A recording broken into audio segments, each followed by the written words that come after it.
하나님의 말씀 구약 성경 사무엘하 21장 1절에서 14절까지 말씀입니다. 구약 성경 499페이지 사무엘하 21장 1절에서 14절까지 말씀. 하나님의 말씀을 함께 한 목소리로 봉독합니다. 시작. 다윗의 시대에 해를 거듭하여 3년 기근이 있으므로 다윗이 여호와 앞에 간구하매 여호와께서 이르시되 이는 사울과 피를 흘린 그의 집으로 말미암음이니 그가 기브온 사람을 죽였음이니라 하시니라. 기브온 사람은 이스라엘 족속이 아니요 그들은 아모리 사람 중에서 남은 자라. 이스라엘 족속들이 전에 그들에게 맹세하였거늘 사울이 이스라엘과 유다 족속을 위하여 열심히 있으므로 그들을 죽이고자 하였더라. 이에 왕이 기브온 사람을 불러 그들에게 물으니라. 다윗이 그들에게 묻되 내가 너희를 위하여 어떻게 하랴? 내가 어떻게 속죄하여야 너희가 여호와의 기업을 위하여 복을 빌겠느냐 하니 기브온 사람이 그에게 대답하되 사울과 그의 집과 우리 사이의 문제는 은금에 있지 아니하오며 이스라엘 가운데에서 사람을 죽이는 문제도 우리에게 있지 아니하리이다 하니라. 왕이 이르되 너희가 말하는 대로 시행하리라. 그들이 왕께 아뢰되 우리를 학살하였고 또 우리를 멸하여 이스라엘 영토 내에 머물지 못하게 하려고 모해한 사람의 자손 7사람을 우리에게 내주소서. 여호와께서 택하신 사울의 고을 기브아에서 우리가 그들을 여호와 앞에서 목매어 달겠나이다 하니 왕이 이르되 내가 내주리라 하니라. 그러나 다윗과 사울의 아들 요나단 사이에 서로 여호와를 두고 맹세한 것이 있으므로 왕이 사울의 손자 요나단의 아들 무비보셋은 아끼고 왕이 이에 아야의 딸 리스바에게 난 자 곧 사울의 두 아들 알모니와 무비보셋과 사울의 딸 메랍에게서 난 자 곧 무홀랏 사람 바르실레의 아들 아드리엘의 5 아들을 붙잡아 그들을 기브온 사람의 손에 넘기니 기브온 사람이 그들을 산 위에서 여호와 앞에 목매어 달매 그들 7사람이 동시에 죽으니 죽은 때는 곡식 빼는 첫날 곧 보리를 베기 시작한 때더라. 아야의 딸 리스바가 굵은 배를 가져다가 자기를 위하여 바위 위에 펴고 곡식 빼기 시작할 때부터 하늘에서 비가 시체에 쏟아지기까지 그 시체에 낮에는 공중의 새가 앉지 못하게 하고 밤에는 들짐승이 범하지 못하게 한지라. 이에 아야의 딸 사울의 첩 리스바가 행한 일이 다윗에게 알려지매 다윗이 가서 사울의 뼈와 그의 아들 요나단의 뼈를 길랏 야베스 사람에게서 가져가니 이는 전에 블레셋 사람들이 사울을 길보아에서 죽여 블레셋 사람들의 벳산 거리에 매단 것을 그들이 가만히 가져온 것이라. 다윗이 그곳에서 사울의 뼈와 그의 아들 요나단의 뼈를 가지고 올라오매 사람들이 그 달려 죽은 자들의 뼈를 거두어다가 사울과 그의 아들 요나단의 뼈와 함께 베냐민 땅 셀라에서 그의 아버지 기스의 묘에 장사하되 모두 왕의 명령을 따라 행하니라. 그 후에야 하나님이 그 땅을 위한 기도를 들으시니라. 아멘. 사무엘 상하 저희들이 한 2-3달 정도 이 새벽에 하나님의 말씀을 받고 있습니다. 사무엘 하가 이제 24장으로 마무리되는데요. 20장까지 이제 사울과 다윗의 이야기가 마무리됩니다. 그래서 특별히 20장까지 압살롬의 반란 또 세바의 반란 그런 중에 다시 다윗이 왕권을 확립하여 나가는 이야기로 그 이야기가 종료가 되고요. 사무엘하 21장, 22장, 23장, 24장은 마치 사무엘서의 부록과 같은 말씀입니다. 그래서 조금 시대 순으로 역사 순으로 차례대로 기록된 사건이 아니에요. 그래서 21장의 다윗의 시대라는 표현은 다윗의 왕정 초기에 있었던 3년 기근의 원인과 또 결과와 그 다윗의 조치들을 우리가 볼 수 있게 되고요. 그리고 15절에서 22절까지는 이 이스라엘에 항상 이 참 적대가 되었던 이 블레셋과의 이제 전쟁이 어떻게 다윗의 시대에 이루어졌는지를 보여주고, 여러분 22장에서부터 보면 여호와께서 다윗의 모든 원수를 손과 사울의 손에 구원하신 날에 다윗이 이 노래의 말씀으로 여호와께 아뢰되, 그래서 이 다윗의 승전가, 이 말씀은 시편 18편의 말씀과 거의 동일합니다. 유사합니다. 그 이야기가 이제 사무엘하 22장에 기록되어져 있고요. 23장에 다윗의 마지막 말, 다윗의 마지막 찬양, 유언 이렇게 볼 수 있겠고요. 다윗의 용사들이 있겠고, 그 다음에 24장에서는 21장에는 3년 기근의 재앙의 이야기인데, 이제 24장에 가면 다윗이 교만해서 인구조사를 실시하거든요. 그래서 하나님이 내리신 3일 재앙의 이야기들, 그렇게 하면서 이제 그것을 회복시키는 하나님, 24장까지 사무엘 이야기들이 기록이 되어지게 됩니다. 그런 어떤 이렇게 흐름들, 배경들을 보시면서 오늘부터 24장까지 말씀을 보시면 되겠습니다. 자, 21장 1절에 보시면 다윗의 시대에, 다윗의 왕정 시대입니다. 초기입니다. 해를 거듭하여 3년 기근이 있었습니다.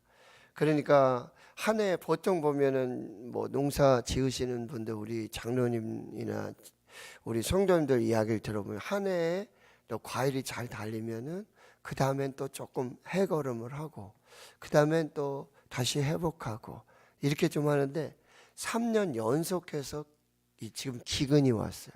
그리고 성경에서 이 기근은 하나님의 재앙, 하나님의 심판으로 받아들여집니다. 아브라함이 본토 친척 아비집을 떠나 하나님이 지시한 땅으로 갔는데 바로 그 가나안에 기근이 왔어요. 그런데 아브라함은 그냥 아무 생각 없이, 말씀 없이, 기도 없이 애굽으로 내려가죠. 그래서 애굽에서 큰 낭패를 당하는 거예요. 여러분, 기근, 하나님께서 행하시는 일들, 특별히 하나님의 징계적인 의미에서 이런 자연현상이라든지 이런 부분은 의미가 있습니다. 그냥 무턱대고 불평하고 원망하고 그냥 자기 마음대로 그런 어떤 보여지는 현상만 보고 움직이셔는 안 된다는 거죠. 분명히 이유가 있다라고 하는 것입니다. 그래서 다윗은 어떻게 하죠? 바로 여호와 앞에 간구를 합니다. 3년 연속의 기근이 심상치 않은 거죠. 이건 하나님의 뜻이, 하나님의 계획이 있지 않고는 있을 수 없는 일이다라고 하는 영적인 분별과 민감함을 가지고 하나님께 기도합니다. 하나님께 묻습니다. 그랬더니 1절 하반절에 여호와께서 말씀을 하시는데 이유가 있었던 거예요. 다행이죠. 하나님이 뭐라고 말씀하시냐면 사울과 피를 흘린 그의 집으로 말미암음이니 그가 기브온 사람을 죽였다. 사울 때문이다. 그리고 그가 기브온 사람의 피를 흘려 죽었다. 2절에 보니까 기브온 사람들이 누군지를 또 설명해 줘요. 기브온 사람은 원래 이스라엘 족속이 아니었고 그들은 이 가나안 땅의 7족속 중에 하나인 아모리 족속 중의 사람들이었다는 거예요. 근데 이스라엘 족속들이 전에 그들과 맹세를 하였어요. 이건 뭐냐면 이제 여호수아 9장으로 이제 또 뒤로 가봐야 되는데, 여호수아가 가나안을 정복하고 여리고를, 그 다음에 아이성을, 그다음에 북부, 그 다음에 남부 이렇게 이제 정복을 해 나가는데, 북부 지역을 이제 정복해 나갈 때 그 지역에 이제 기브온 사람들이 있었어요. 아모리 족속, 가나안 족속의 사람이에요. 근데 이 기브온 사람들이 어떻게 하죠? 화친을 하고자 거짓 복장을 하고 오는 거예요. 기억나시죠? 오랫동안 온 것처럼 옷도 남루하게 입고 신발도 다 헤어지고, 그 다음에 떡을 포도주 뭐 가져왔는데 곰팡이 설고 막 이러니까 여호수아가 보기에, 그리고 자기들이 만약에 우린 저 멀리서 왔다는, 여러분과 화친하기 위해서 왔다. 그러니까 여호수아가 그 말씀 뭐예요? 여호와께 묻지 아니하고 덜컥 화의 언약을 맺는 거예요.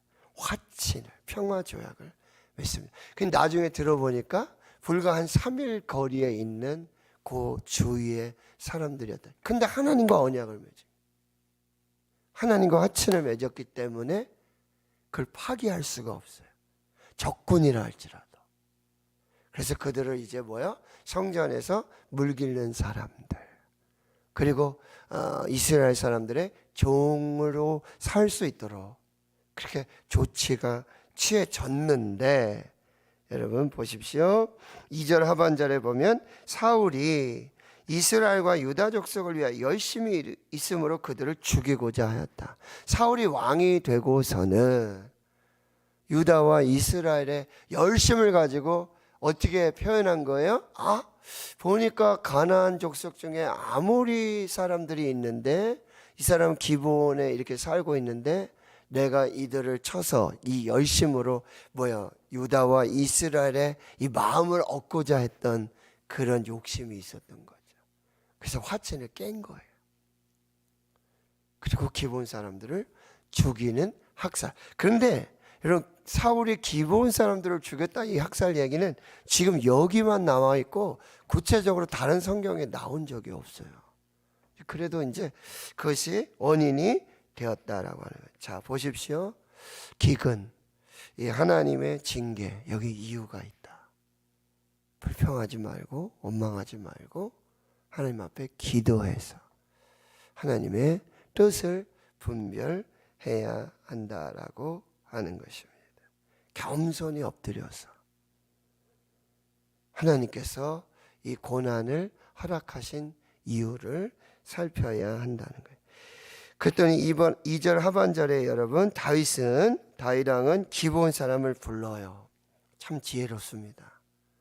이걸 하나님께 기도하고 하나님께서 말씀하셔서 그 원인을 알게 된 후에, 여러분 중요한 건 뭐죠? 기도하고 응답을 받았어요. 기도했어요. 원인이 나왔어요. 그 다음에 해야 될 일이 뭐죠? 순종하는 거예요. 기도만 하고 하나님 말씀하시고 이렇게 할 때 그냥 끝나는 게 아니라 그 다음 단계가 중요하다라고 하는 것입니다.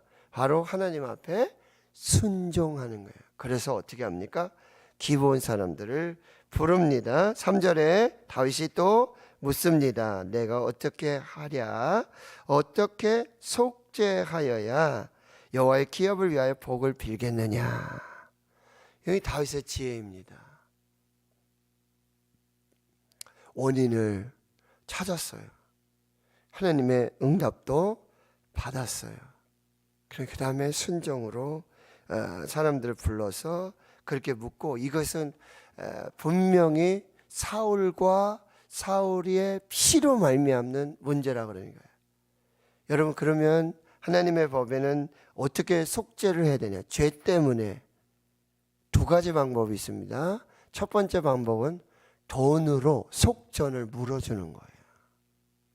돈으로 배상을 합니다. 그리고 두 번째는 그 피값으로 대신합니다. 그러니까 사울과 그의 피로 말미암죠. 그러니까 피는 피로 대신하는 거예요. 레위기의 피는 뭐죠? 생명이라고 그랬어요. 그래서 함부로 살인하지 못하도록, 죽이지 못하도록.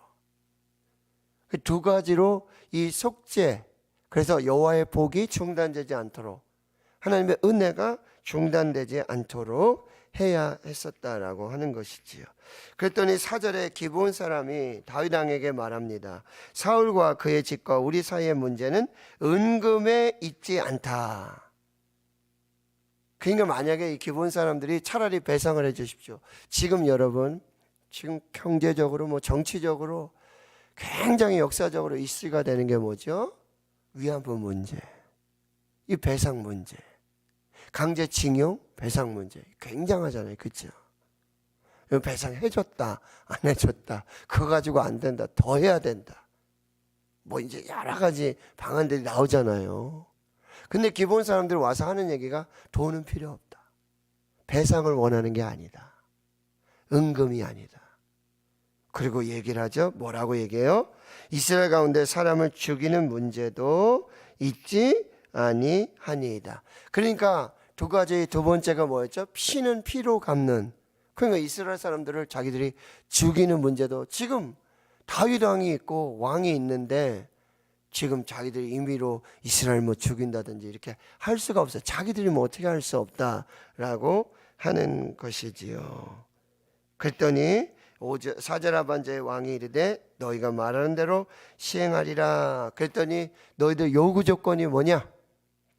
라고 물으니까 5절에 이 기브온 사람들이 대답하는 것입니다.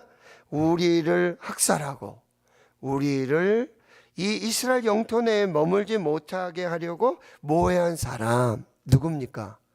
사울입니다. 사울이 이 유다와 이스라엘의 열심으로 이 기브온 사람들을 죽였단 말이죠. 학살했단 말이죠. 그리고 이 영토 여기서 떠나가도록 막 조치를 취했다라고 하는 거죠. 그 사람, 모해한 사람, 이 화해의 언약을 파기한 그 사람의 6절 자손 7을 우리에게 내주십시오. 피로 갚을 수 있도록 해주십시오. 사울의 자손들을 죽이도록 해주십시오. 근데 참 안타까운 것은 왕이 내가 내주리라. 이 문제에 대해서는 다윗 왕이 기도하지 않았다라는 것은 조금 안타깝습니다. 그러나 이제 다윗이 기브온 사람들과 이 화친한 이 언약을 기억하고 그것을 이제 다시 회복시키고자 하는 이 노력들. 그래서 이제 방법은 결정이 났어요. 기브온 사람들이 사울의 자녀들 7을 달라고 하고 그들을 이제 죽이겠다 이렇게 하는 방법이 결정됐어요. 근데 7절 이제 그 언약을 회복시켜 나가는 그 다윗의 모습을 한번 보십시오.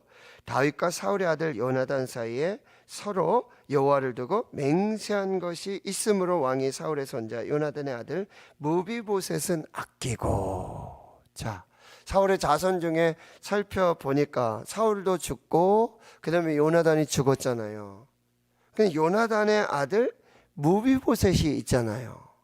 그런데 요나단과 다윗은 언약을 맺었어요. 그렇죠? 내가 너와 너의 자손들은 내가 정말 잘 살펴주겠다. 보호해주겠다. 여러분 사울하고 다윗의 차이점이죠. 사울은 뭐 언약이고 뭐고 없어요. 자기 생각대로 자기 계획대로 자기 힘 가진 권력대로 그냥. 그러나 다윗은 여태 뭐하죠? 요나단과의 언약을 기억합니다. 그리고 그 언약을 지켜나갑니다. 그래서 요나단의 아들 무비보셋은 내주지 않습니다. 여러분 사람과의 약속도 이렇게 중요하잖아요. 하나님과의 약속을 여러분 어떻게 생각하십니까? 사람과의 약속도 이렇게 지켜야 되는데 하나님 앞에서의 언약, 약속 어떻게 지켜나가야 될까? 그래서 여러분 8절에 왕이 이제 아야의 딸 리스바라고 그랬는데 여러분 이 11절에 보면 아야의 딸 사울의 첩 리스바, 사울의 첩 리스바, 그 중에서 난 자 두 아들 알모니 그리고 무비보셋, 그리고 사울의 딸, 사울의 첫째 딸이 메랍, 둘째 딸이 미갈이죠. 미갈은 이제 다윗의 아내가 되었지 않습니까? 그런데 이 사울의 딸 메랍에게서 난 나중에 이 무올라 사람 바르실레 아들 아드리에셀의 5 아들을 붙잡아서 그들 기브온 사람에 넘겨주고 기브온 사람들이 여호와 앞에 목매어 달아 7사람을 동시에 죽입니다. 자, 사울의 자손 7. 그러니까 여러분 여기서 이 사울의 자손 무비보셋 빼고는요 다 하나님이 심판으로 죽게 하신다. 근데 다윗의 자손은 하나님이 살려두시고, 그리고 다윗과 언약을 세우잖아요. 사무엘하 7장에서 하나님, 제가 이게 백향목궁에 살고 있는데 하나님의 언약궤는 저 휘장 천막 속에 저러고 있는 거 제가 참 마음이 아파서 볼 수가 없습니다. 성전 짓겠습니다. 네가 나를 위해 집을 짓겠느냐? 내가 너를 위해 집을 짓겠다. 그래서 다윗의 언약, 영원한 언약, 다윗의 왕조, 다윗의 자녀들로, 그리고 메시아 그리스도가 오시는 언약을 세워주시잖아요. 사울의 자손은 그 모든 자손을 언약을 파기한, 지키지 아니한, 죄를 물어서 속죄 값으로 다윗의 자손을 다 멸하시는 하나님의 심판과 그 역사라고 하는 거예요. 말씀드렸죠. 사람과의 언약도 다윗은 이렇게 지키면서 신실하게 철저하게. 근데 사울이 그 언약 지키지 않았던 것, 그것은 하나님이 끝까지 심판하신다라는 말씀이에요. 그런데 9절 하반절에 보니까 곡식 빼는 첫날, 이거는 이제 4월달경 이제 6월절 이렇게 오는 시작 때를 반하는데, 10절에 이 아의 딸 리스바가, 이 사람은 또 어떻습니까? 웬 청천벽력입니까? 그렇죠? 아들을 그냥 내어줘야 돼, 5 아들을. 그리고는 뭐 왕이 그렇게 하니까 그 아들이 죽는 것을 볼 수밖에 없죠. 그랬더니 리스바가 굵은 배를 가지고, 이건 깊은 슬픔의 의미죠. 자기를 위해 바위에 펴고 곡식 빼기 시작할 때부터 하늘에서 비가 시체에 쏟아지기까지. 이건 뭐냐면 6월절, 맥추절, 이 봄 4월에서부터 그 비가 쏟아진다. 이거는 나중에 여러분 이른 비와 늦은 비 이런 개념을 아시죠? 그러니까 비가 내리기까지 10월, 11월까지 지금 이렇게 하고 있는 거예요. 약 7개월의 기간 동안 낮에는 공중에 새지 않지 못하고 밤에는 들짐승이 범하지 못하도록 시체를 지키고. 이게 무슨 얘기일까요? 참 깊은 슬픔을 의미할 뿐만 아니라 그 긴 동안을 또 애도하면서 일종의 다윗 왕 앞에서의 시위죠. 시체라도 장사할 수 있도록. 그리고 신명기의 말씀에 여러분 시체가 해가 지도록 나무에 이렇게 달려 있으면 안 되잖아요. 그래서 예수님도 하나님이 십자가에 못 박아 죽게 하시고는 어떻게 해요? 돌아가시게 하시고는 시체에서, 나무에서 시체를 내리도록 하신단 말이에요. 그래서 이 사울의 첩 리스바가 한 일이 다윗에게 알려지니까 12절, 다윗이 가서 사울의 뼈와 그 아들의 요나단의 뼈 길앗 사람들에서 가져다가, 그리고 또 이제 13절에 보면은 그 달려 죽은 모든 자녀들, 이걸 다 수습을 합니다. 이 시체, 이 뼈들을 다 수습을 해서 14절에 사울과 그의 아들 요나단의 뼈와 함께 베냐민 땅 셀라에서 그의 아버지 기스의 묘에 다 이 사울의 자손들의 시체를 다 수습해서 불살라서 다 이제 장례를 치루어 주게 되는데, 모두 왕의 명령을 따라 행하게 되어지는 거죠. 자, 그 후에야 모든 죄가 정리되고 속죄가 끝난 후에야 하나님이 그 땅을 위한 기도를 들어주시더라. 자, 말씀 정리할게요, 여러분.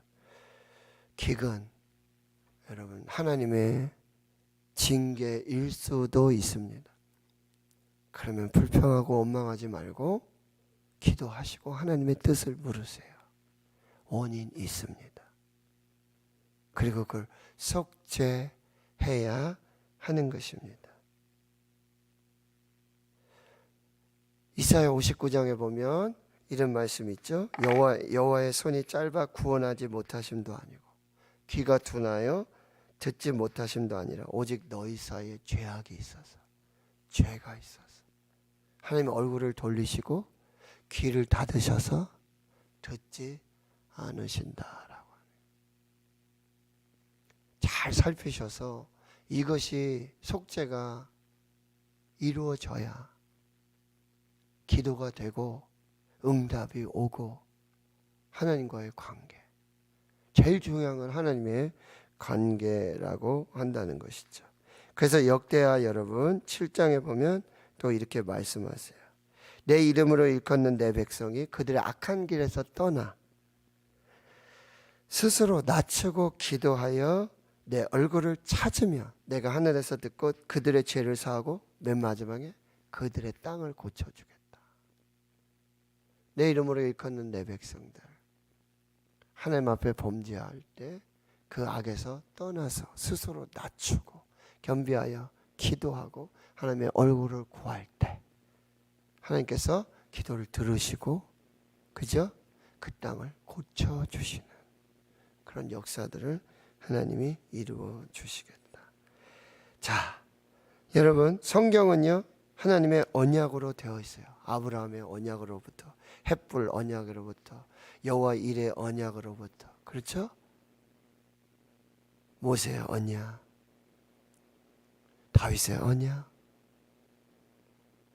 그 언약의 핵심 중심 뭐냐면 예수 그리스도를 보내주시겠다. 그런데 예수 그리스도를 뭐요? 우리 죄로 말미암아 하나님과 우리 사이에 닫혀진 관계가 끊어진, 하나님의 은혜가 오지 못하고 오지 못하고 축복이 안 되는 그 죄, 뭐요? 속죄 제물로 예수 그리스도를 우리에게 보내주셨어요. 속죄 제물, 화목 제물로, 그리고 예수 그리스도의 피로, 그 피로 하나님과 우리가 화목하고 죄가 사여지고 하나님의 은혜와 복이 우리 가운데 이루어지는 역사가 나타나게 되었다라고 하는 거예요. 화목 제물이 되신 예수 그리스도, 속죄 제물이 되신 예수 그리스도. 오늘 말씀에서 또 그 구속의 은혜들을 더 살피시면서, 그러니 여러분 예수 그리스도의 이름으로 기도하는 거예요. 예수 그리스도의 이름으로 기도해. 화목 제물, 속죄 제물 되신 예수님의 이름으로 기도할 때 하늘의 문이 열리고 하나님께서 우리 기도 들으시고 응답하시고 여호와의 복이 임하는 역사가 나타나게 되어진다. 자, 오늘 말씀을 마음에 새기시고 기도하시며 하나님의 뜻을 이루실 수 있기를 주의 이름으로 축원합니다. 하나님 감사합니다. 하나님께서 이 여호수아와 기브온 족속의 언약을 기억하셨습니다. 그리고 그 언약을 지키도록 역사해 주셨습니다.